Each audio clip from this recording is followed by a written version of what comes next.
look closely at this implant here that you can find at Freedom Fighters for America, illegal biomedical implantation. And you need to read this text summary in here extremely carefully, okay? And you know what it's for. It's a radio telemetry implant. So the neuroencoding can influence the neuroencoding that is cleverly transmitted using the radio frequency implant through biotelemetry, where they can blend into the target's consciousness and unconsciousness, goals and choices. They're literally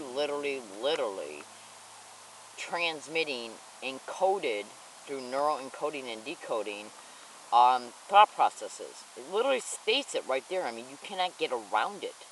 And this is done in order to be able to blend in the target's mind using this transmitter, okay, as the receiver, okay, and it's also used, it's a transmitter and receiver working through radio signals, okay, and they basically neurally decoded and encoded and are now able to encode the brain using these devices in order for the perpetrators who are extremely criminal to blend in their own goals and choices into the consciousness of the affected individual, for even perception and cognition.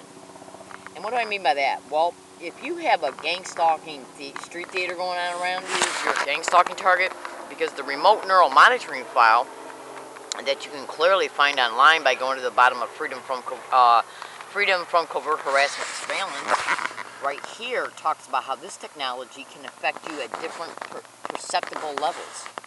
You have the unconscious, the subconscious, the preconscious, and the conscious. You know how like sometimes you suspect something, but you're not like able to make total sense of it, okay? But you're knowing it, but you're not totally understanding why you're aware of it. That's information coming up from your subconscious and unconscious to the preconscious, and your consciousness is getting a tidbit of it.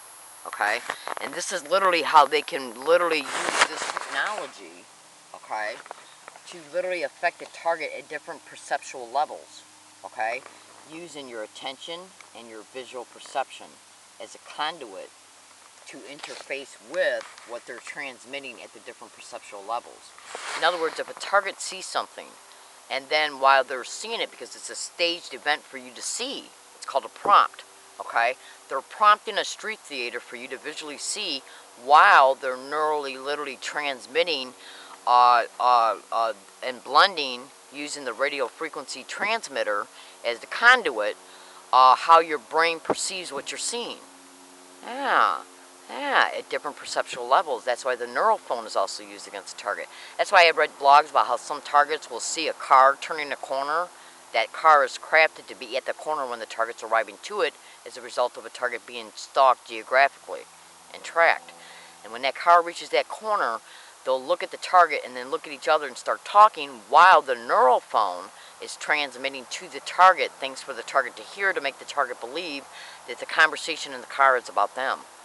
Yeah, because they're perceiving what they're hearing at different perceptual levels, while the physical gestures and movements of the people in the car are done to act as a prompt to get the target, to prompt the target to believe that they're being talked about.